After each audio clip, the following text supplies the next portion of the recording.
Hey, this is Glendon with Making Money with Storage Unit Auctions. Finally getting around to that book review. This book right here, The Illusions of Entrepreneurship by Scott A. Shane.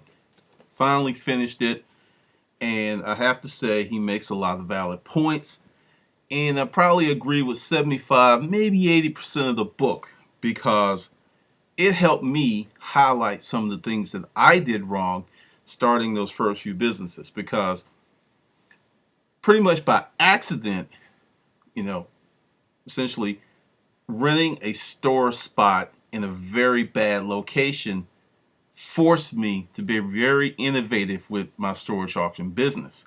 Little did I know that picking that bad spot would actually turn into such a huge profit later on, because long story short, we're here in the spot.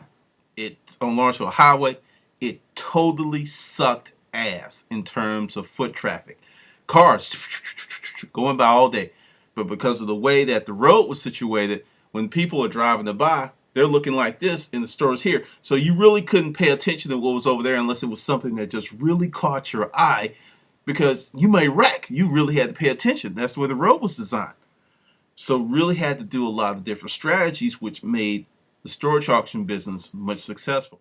Reading this book after the fact of having started a few businesses is the same as checking your horoscope the day after or a few days after and seeing that it was 100% on point. You know that you weren't influenced because you didn't look at it, and it's just like, wow, how the hell did they know?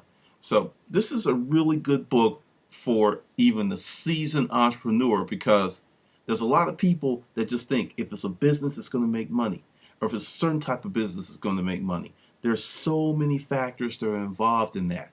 So I highly recommend getting this book if you're going to start a business, whether it's a part-time business, full-time business, whatever. It definitely will give you some much needed insights on what you're facing. He touches on a lot, and it's not a big book. It's not even 200 pages. It's 148, but pretty small print. But I'm going to highlight a few things that really caught my eye. Essentially, he debunks the myth of entrepreneurialism saving America, because most businesses that are started don't scale. That's not to say they're not successful, but someone may open up an auto shop and they'll have one or two mechanics and it'll stay like that for years. That's a business. It's contributing to the economy, but it's not scaling and it's not providing a lot of jobs. A business innovation such as Facebook or Google or Apple that provides thousands of jobs to the economy and thousands of highly paid jobs is what people think of when they think of entrepreneurship. And those type of companies actually do change the economic landscape of whatever city they're in, because they're providing real jobs that draw a certain type of employee. So, I had to give him with that, because that was true. Who becomes an entrepreneur? I'm going to raise my paw. After getting laid off 3 times, I just decided it was all about me. I was only going to work with someone else if I absolutely was forced to. And so I figured out myself how to make money. That's what I did. But I haven't really worked for anyone other than customers since 2000. So that's true. The driving force for many entrepreneurs is they don't want to work for anyone else. It's not that they want to get rich. It's not that they want to change the world. They just don't want to take orders from someone else. Huge force. What's the typical startup looks like? Mom and pops.